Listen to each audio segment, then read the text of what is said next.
The federal ఆంధ్రప్రదేశ్కి స్వాగతం. ఆంధ్రప్రదేశ్ రాష్ట్ర రాజకీయాలు ఇప్పుడు ప్రశ్న రావణ్ అరెస్టు చుట్టూ తిరుగుతూ ఉన్నాయి. భారీ ఎత్తున కలకలం రేపుతున్నాయి. కులం చుట్టూ తిరుగుతున్నాయి. మతం చుట్టూ ఈ ఎపిసోడ్ అంతా తిరుగుతోంది. ప్రాంతాల చుట్టూ తిరుగుతోంది. ఈ అరెస్ట్ ఎపిసోడ్లో పవన్ కళ్యాణ్ వ్యవహరించినటువంటి తీరుపైన ప్రశ్నలు వినిపిస్తున్నాయి. ఆయన రావణ్ అరెస్టు చేసినటువంటి తీరు, ఆ కేసులు నమోదు, ఇవన్నీ కూడా భారీ ఎత్తున ఇవన్నీ కూడా భారీగా విమర్శల పర్వంగా మారింది. దీనిని వామపక్షవాదులు తీవ్రంగా ఖండిస్తున్నారు.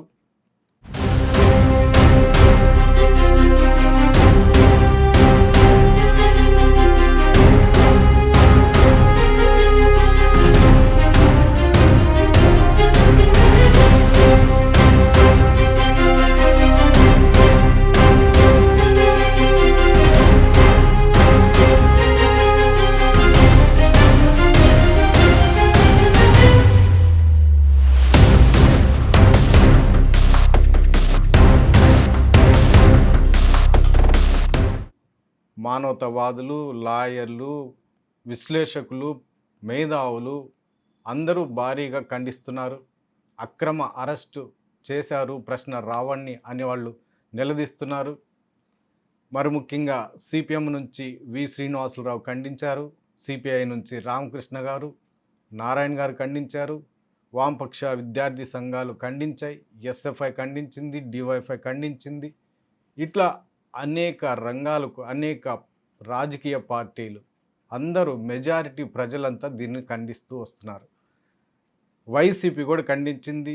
జగన్మోహన్ రెడ్డి కూడా తీవ్ర స్థాయిలో దీన్ని ఖండించారు. దానికోసం ఆ మేరకు ఆయన భారీగా ట్వీట్ చేశారు.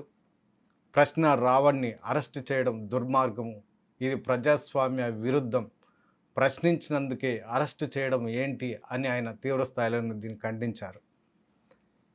ఇది కాస్త పక్కన పెట్టి ఇంకొంచెం వెనక్కి వెళితే నందమూరి బాలకృష్ణ జనసేనాని నానా బూతులు తిట్టారు.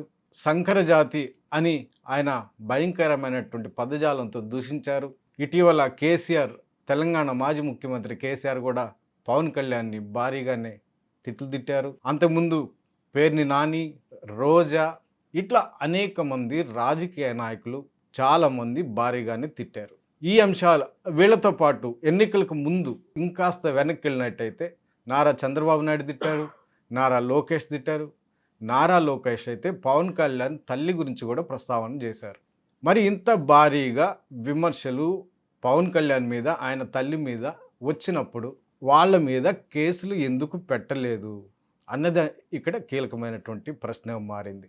దీనికి సంబంధించినటువంటి అంటే పవన్ కళ్యాణ్ ఇదివరకు చేసినటువంటి వ్యాఖ్యలు, ఇప్పుడు ప్రశ్న రావణ్ చేసినటువంటి వ్యాఖ్యలు, కేసీఆర్ కానీ, నందమూరి బాలకృష్ణ కానీ, పేర్ని నాని కానీ, ఆర్కే రోజా కానీ, వీళ్ళందరూ చేసినటువంటి వ్యాఖ్యలు ఇప్పుడు రీల్స్ సోషల్ మీడియాలో భారీగా వైరల్గా మారాయి. నడి బజార్లో ఇవన్నీ ఉన్నాయి, నడి రోడ్డు పైన ఉన్నాయి. సామాన్యుడు కూడా వీటిని చూస్తున్నారు, ముక్కును వేలేసుకుంటున్నారు. ప్రశ్న రావణ్ణి అరెస్ట్ చేసినటువంటి తీరు పైన వాళ్ళు విస్మయం వ్యక్తం చేస్తున్నారు అన్న చర్చ క్షేత్రస్థాయిలో వినిపిస్తోంది. అది కాస్త పక్కన పెడితే పవన్ కళ్యాణ్ ప్రశ్న రావణ్ణి ఎందుకు అరెస్ట్ చేశారు, దాని వెనకాల పవన్ కళ్యాణ్ వ్యూహం ఏంటి, రాజకీయ ఎత్తుగడలేంటి అన్నది ఇక్కడ కీలకమైనటువంటి చర్చగా మారింది. అంటే ప్రశ్న రావణ్ణి అరెస్టు చేసి వైసీపీకి ఏమైనా వార్నింగ్ ఇవ్వదలుచుకున్నారా? వైసీపీకి ప్రశ్న రావణ్కి ఏమైనా లింక్ అంటగట్టబోతున్నారా?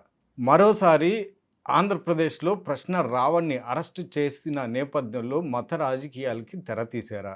బీజేపీ పెద్దల మన్ననలు పొందడానికి ఈ కార్యక్రమాన్ని ఏమని చేపట్టారా? లేకపోతే జనసేన క్యాడర్లో బలంగా ఉన్నటువంటి కాపు శ్రేణులను సంతృప్తి పరచడానికి ఈ రకమైన చర్యకు ఈయన పాల్పడ్డారా? లేకపోతే ఇప్పటి వరకు వచ్చినటువంటి పవన్ కళ్యాణ్ విమర్శలన్నీ తిప్పికొట్టడానికి ఈ రకమైనటువంటి నిర్ణయం తీసుకున్నారా? ఇవన్నీ కూడా ఒక కీలకమైనటువంటి ప్రశ్నలుగా ఉన్నాయి, చర్చలుగా మారాయి. మరోవైపు రావణ్ అంటే ప్రశ్న రావణ్ అరెస్ట్ ఎపిసోడ్లో తెలుగుదేశం పార్టీ, నారా చంద్రబాబు నాయుడు, నారా లోకేష్లు ఎందుకు మౌనంగా ఉంటున్నారు అన్నది ఇక్కడ కీలకమైనటువంటి చర్చగా మారింది.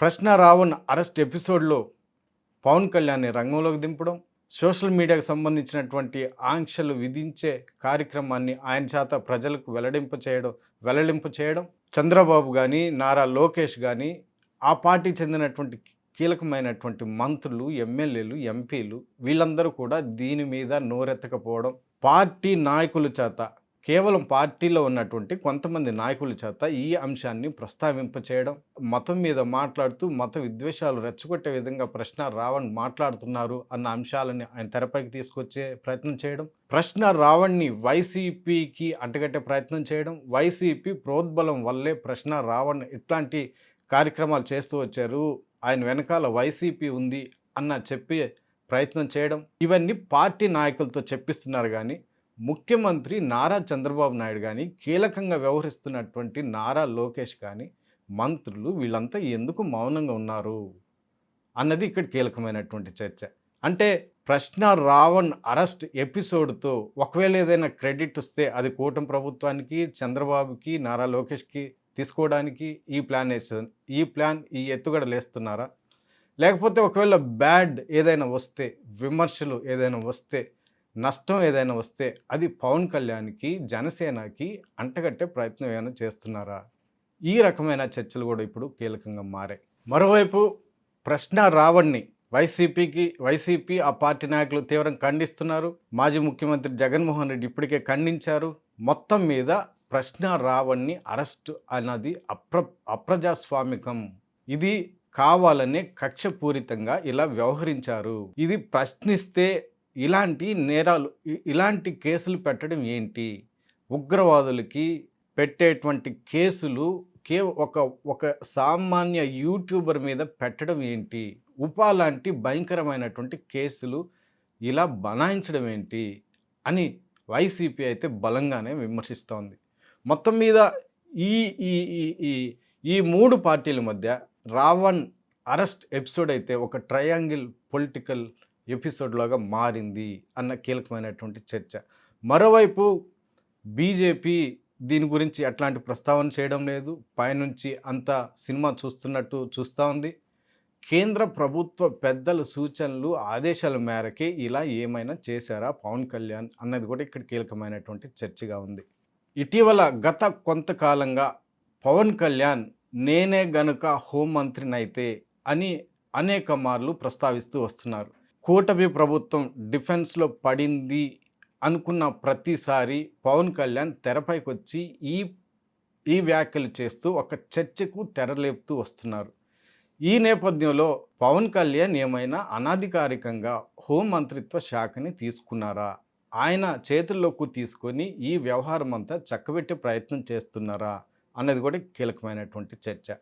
ఒకవేళ అలాగే హోంమంత్రిత్వ శాఖని అనాధికారికంగా తన చేతుల్లోకి తీసుకున్నట్లయితే మొట్టమొదటిగా ఆయన చేయాల్సిన పనులేంటి? ఇప్పుడు గాదె సాయి కృష్ణ వాళ్ళ తల్లి గత నెల రోజులుగా కన్నీటి పర్యంతమవుతోంది. ఆ సాయి కృష్ణ డెడ్ బాడీ కూడా కనిపించకుండా చేయడం, లాకప్ డెత్ జరిగింది, అసలు ఏం జరిగిందో మిస్టరీగా మారడం, కనీసం బూడిదనైనా ఇప్పించండి అని ఆ తల్లి కన్నీరు పెట్టుకుంటా ఉంది. మరి దీనికి పవన్ కళ్యాణ్ బాధ్యత వహించాలి కదా, మరి ఎందుకు దీని మీద సమాధానం చెప్పడం లేదు అనేది కూడా ఇక్కడ కీలకమైనటువంటి చర్చ. మరోవైపు కాకినాడ జిల్లా తుని ప్రాంతంలో 2 ఏళ్ల చిన్నారి జాను తప్పిపోయింది. ఏమైందో ఇంతవరకు తెలియదు. నెల రోజుల పైన గడుస్తున్నాయి. మరి ప్రభుత్వం ఎందుకు దీని మీద స్పందించడం లేదు? మరి ముఖ్యంగా పవన్ కళ్యాణ్ ప్రశ్న రావణ్ అంశంలో వ్యవహరిస్తున్నట్టుగా ఈ గాదె సాయికృష్ణ అంశంలో కానీ, ఈ 2 ఏళ్ల చిన్నారి జాను అంశంలో ఎందుకు నోరు మెదపడం లేదు అన్నది కూడా ఇక్కడ కీలకమైనటువంటి చర్చ. మరోవైపు కావలిలో ఒక గిరిజన మహిళని వివస్త్రను చేసినటువంటి సందర్భం ఉంది. మరోవైపు మానసిక దివ్యాంగురాలుగా ఉన్నటువంటి ఒక మహిళ మీద లైంగిక దాడి జరిగింది. ఇలాంటి నేరాలు, ఘోరాలు ఆంధ్రప్రదేశ్లో చాలానే ఉన్నాయి. మరి వీటి మీద పవన్ కళ్యాణ్ ఎందుకు స్పందించడం లేదు? ఎందుకు నోరు ఎత్తడం లేదు? కేవలం ప్రశ్న రావణ్‌ని మాత్రమే ఎందుకు టార్గెట్ చేశారు అన్నది ఇక్కడ కీలకమైనటువంటి చర్చ.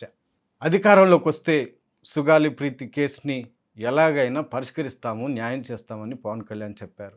అదే అజెండాతో అలాంటి వారికే మేము పార్టీ పెట్టాము, జనసేన పార్టీ ఆవిర్భవించింది ఇలాంటి బాధితులకు న్యాయం చేయడం కోసమే అని ఆయన భారీ బహిరంగ సభలో ఆయన గళమెత్తారు, గొంతెత్తి మాట్లాడారు. ఇవన్నీ ప్రపంచం వినింది, సమాజం వినింది, ఆంధ్రప్రదేశ్ రాష్ట్ర ప్రజలు కూడా విన్నారు. అదే ఉద్దేశంతో ఆయనకు ఓట్లేసి గెలిపించారన్నది కూడా ఉంది. అయితే సుగాలి ప్రీతి అంశంలో పవన్ కళ్యాణ్ వ్యవహరిస్తున్నటువంటి తీరు కూడా ఇక్కడ విమర్శనాత్మకంగా మారింది. మరి అనధికారికంగా పవన్ కళ్యాణ్ హోంమంత్రిత్వ శాఖని తన పరిధిలోకి తీసుకున్నట్లయితే, తన చేతిలోకి తీసుకున్నట్లయితే వీళ్ళందరికీ కదా ఫస్ట్ న్యాయం చేయాల్సిందే. ప్రశ్న రావణ్ ఏమని మాట్లాడారు? ఆయన మాట్లాడిన మాటలన్నీ ఇప్పుడు పవన్ కళ్యాణ్ మాటలతో కలిపి ఒక రీల్స్ లాగా, మీమ్స్ లాగా సోషల్ మీడియాలో భారీగా వైరల్గా మారాయి. చాలామంది మేధావులు కానీ, విశ్లేషకులు కానీ ప్రశ్న రావణ్ అరెస్ట్ తీరుని తీవ్రంగా ఖండిస్తున్నారు. పవన్ కళ్యాణ్ మాట్లాడిన మాటలే ఆయన మాట్లాడారు, అందులో తప్పేముంది అన్న ప్రశ్నలు సంధిస్తున్నారు. మరోవైపు ఆయన మీద ఉగ్రవాద చట్టం, ఉపా చట్టం మోపడం పైన కూడా వాళ్ళు తీవ్రంగా ఖండిస్తున్నారు. గతంలో పవన్ కళ్యాణ్ నక్సలిజం గురించి, నక్సలైట్ల గురించి, వాళ్ళు పోరాడుతున్నటువంటి తీరు గురించి కూడా పవన్ కళ్యాణ్ గతంలో మాట్లాడారు. దానికి సంబంధించినటువంటి వీడియో కూడా ప్రస్తుతం వైరల్గా మారింది. వాటికి మించి ప్రశ్న రావణ్ ఏమైనా మాట్లాడారా అన్నది కూడా ఇక్కడ కీలకమైనటువంటి చర్చ. అంటే కావాలనే ప్రశ్న రావణ్ని నిలువరించడానికి ఆయన ప్రశ్నిస్తున్నటువంటి ప్రశ్నలకు సమాధానాలు చెప్పకుండా ఒక అహంకారిత పూరితంగా అధికారాన్ని అడ్డం పెట్టుకుని ఇలా వ్యవహరించారు అన్నది ఇక్కడ భారీగా విమర్శల పర్వంగా మారింది. మరోవైపు ప్రశ్న రావణ్ అరెస్ట్ ఎపిసోడ్ రాష్ట్ర రాజకీయాల్లో కలకలం రేపుతున్నటువంటి నేపథ్యంలో ప్రశ్న రావణ్ని విచారిస్తున్నటువంటి టైంలో మరి ఎలాంటి అంశాలు వెలుగులోకి వస్తాయి, ఆ అంశాలు ఆంధ్రప్రదేశ్ రాష్ట్ర రాజకీయాలని ఏ విధంగా మలుపు తిప్పబోతున్నాయి అన్నది ఉత్కంఠభరితమైన ప్రశ్నలుగా మారాయి. ప్రొఫెసర్ సాయిబాబా ఎపిసోడ్ కూడా ఇప్పుడు తెరపైకి వచ్చింది. అది కూడా చర్చగా మారింది. ఆయన్ని కూడా ఉపా చట్టం కింద అప్పుడు అరెస్ట్ చేయడం, ఆ తర్వాత విడుదల చేయడం ఇదంతా జరిగింది. అయితే ఆ సందర్భంగా బొంబాయి హైకోర్టు వెలువరించినటువంటి తీర్పు కూడా ఇప్పుడు చర్చనీయాంశంగా మారింది. నక్సలిజం భావాలని ఇష్టపడడం కానీ, లేకపోతే నక్సలిజం భావాలకు సంబంధించి సింపథైజర్లుగా, సానుభూతిపరులుగా ఉండడం నేరం కాదు అని ప్రొఫెసర్ సాయిబాబా కేసు సంబంధించినటువంటి జడ్జిమెంట్లో బాంబే హైకోర్టు అప్పుడు స్పష్టం చేసింది. మరి ఈ నేపథ్యంలో రావణ్ కేసు ఇదే చట్టం కింద అరెస్ట్ కావడం, మరి ఈయనకి సంబంధించినటువంటి తీర్పు విచారణ ఏ విధంగా జరగబోతుంది, ఈ అంశాలు ఆంధ్రప్రదేశ్ రాష్ట్ర రాజకీయాలని ఏ విధంగా మలుపు తిప్పబోతున్నాయి అన్నది వేచి చూడాల్సిందే.